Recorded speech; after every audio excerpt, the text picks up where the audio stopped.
नमस्कार दोस्तों, स्वागत है आपका आपके ही अपने मनपसंद YouTube channel Nayab Singh mixing में। आज हम बात करने वाले हैं हरियाणा कौशल रोजगार निगम HKRN आउटसोर्सिंग पॉलिसी जो कच्चे कर्मचारियों के लिए हरियाणा सरकार द्वारा बनाई गई है। उसमें एक बड़े बदलाव के संकेत मुख्यमंत्री की तरफ से दिए गए हैं।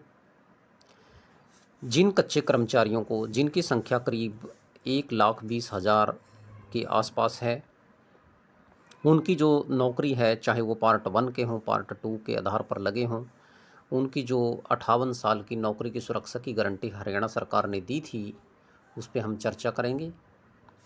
लेकिन अब ये प्रोफेसर लेक्चरर जो इनके संगठन हैं, वो हरियाणा के मुख्यमंत्री से मिले हैं। तो हरियाणा के मुख्यमंत्री ने पॉलिसी में बदलाव के संकेत दिए हैं।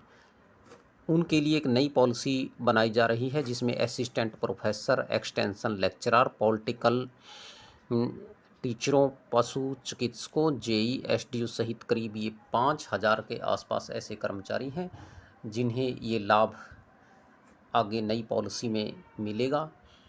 लेकिन जो ग्रुप डी और ग्रुप सी के जो कर्मचारी हैं, वो भी बड़ी परेशानी में हैं। उन्हें इस दायरे से बाहर किया हुआ है। आगे वो प्रदर्शन कर रहे हैं। करनाल में भी उन्होंने प्रदर्शन किया है। आगे आने वाले समय में यानी 18 के आसपास कुरुक्षेत्र में भी मुख्यमंत्री सीएम का घेराव का उन्होंने ऐलान किया है। तो देखना यह होगा कि उन्हें क्या समय मिलता है, और कई जो संगठन हैं उन्हें भी समय दिया गया है, सरकार ने बातचीत के लिए उन्हें बुलाया गया है। तो अब देखना होगा कि हरियाणा के जो सरकारी कॉलेजों में नियुक्त एक्सटेंशन टीचर लेक्चरर को जॉब सिक्योरिटी की जो गारंटी है वो मिलेगी या ना मिलेगी। लेकिन मुख्यमंत्री की तरफ से उन्हें आश्वस्त किया गया है। मुख्यमंत्री नायब सैनी की अध्यक्षता में 17 अगस्त को होने वाली मुख्यमंत्री की या मंत्रिमंडल की जो बैठक है, उसमें अध्यादेश को मंजूरी मिल सकती है। ये कहीं ना कहीं बेहद खुशी की बात हो सकती है कच्चे कर्मचारियों के लिए। 1500 जो अनुबंध असिस्टेंट प्रोफेसर हैं, उनकी नियमितीकरण को लेकर मुख्यमंत्री आवास पर जो ज्ञापन भी उनकी तरफ से सौंपा गया है, आइए हम इनके बारे में विस्तार पूर्वक जान लेते हैं कि क्या क्या बात हुई है और क्या कुछ निकल करके जो सामने आया है।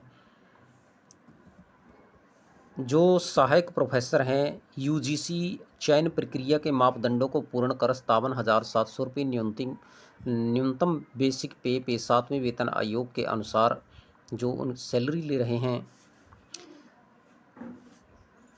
जितनी भी कच्चे कर्मचारियों की सेवा सुरक्षित की है, वो तो कहीं ना कहीं सरकार से संतुष्ट नज़र आ रहे हैं। लेकिन जो 50,000 रुपये से ज़्यादा वेतन ले रहे हैं, उन्हें काफ़ी दिक्कतों का सामना करना पड़ रहा है। वे भी चाह रहे हैं कि चलो कुछ और ना मिले, लेकिन जो सेवा की सुरक्षा है कम से कम मुख्यमंत्री वो ही दे दे। कहीं ना कहीं वो बार बार के इस झंझट के कभी 2 महीने की, कभी 6 महीने की, कभी 4 महीने की जो सैंक्शन है वो आती है, और कभी कभी सैंक्शन देर, जैसा पीछे चुनावों में देखा है, कई डिपार्टमेंटों की जो सैंक्शन है वो बड़ी लेट आई थी, और उसकी वजह से काफ़ी लोगों को काफ़ी दिक्कतों का सामना करना पड़ा था। काफ़ी कर्मचारी इससे परेशान थे। वहीं सैलरियां भी रुक जाती हैं। और अब बात करें, अगर चाहे किसी ने 1 दिन काम किया हो, चाहे किसी ने 10 दिन काम किया हो, चाहे किसी ने साल किया हो, 2 साल किया हो, लेकिन 5 साल तक वो हरियाणा की सरकार की जो सेवाएं हैं वो दे रहे हैं, तो सरकार को भी चाहिए कि उन्हें भी कुछ ना कुछ दिया जाए। पॉलिटेक्निकल टीचर भी हैं करीब 450, एसडीओ, वेटरनरी डॉक्टर, अन्य टेक्निकल विभागों में 4,000 या 5,000 अलग अलग जो कच्चे कर्मचारी हैं, उनके लिए भी नियमितीकरण की नीति बनाई जा रही है। मुख्यमंत्री ने कहा कि हमारी सरकार किसी भी कर्मचारी को रोजगार या नई भर्ती के कारण उनका रोजगार नहीं छीनेगी। हम अधिकारियों से यूनिवर्सिटी की नई भर्ती प्रक्रिया को खोलने के बारे में बातचीत कर निर्णय लेंगे।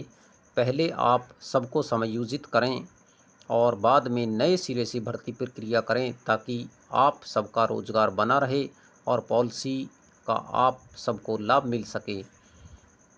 संघ की अध्यक्ष विजय मलिक ने कहा कि समाधान करने से सरकार को भी और 50,000 से ज़्यादा वेतनमान लेने वाले कर्मचारियों को विशेष लाभ प्राप्त होगा। सरकार को सर्विस की लेंथ देखकर ही सबको शामिल करना चाहिए। ये कहीं ना कहीं बेहद कच्चे कर्मचारियों के लिए जो लेक्चरर हैं, प्रोफेसर हैं, एसडीओ हैं, वेटरनरी डॉक्टर हैं, उनके लिए कहीं ना कहीं बेहद खुशी की खबर है कि उन्हें इस पॉलिसी में शामिल किया जा रहा है। ये मुख्यमंत्री की तरफ से संकेत दिए गए हैं। मुख्यमंत्री ने बातचीत के माध्यम से उन्हें संकेत दिया है कि जल्द ही उन्हें इस पॉलिसी में भी शामिल किया जाएगा। लेकिन देखना यह होगा कि जो अन्य कच्चे कर्मचारी बचे हैं, जिनकी अवधि अभी 5 वर्ष पूर्ण नहीं हुए हैं, उन्हें भी हरियाणा सरकार इस पॉलिसी में शामिल करे। इन्हीं शब्दों के साथ मैं आपसे विदा लेता हूं। फिर एक और नई वीडियो में मिलेंगे, तब तक के लिए इजाज़त, शुक्रिया।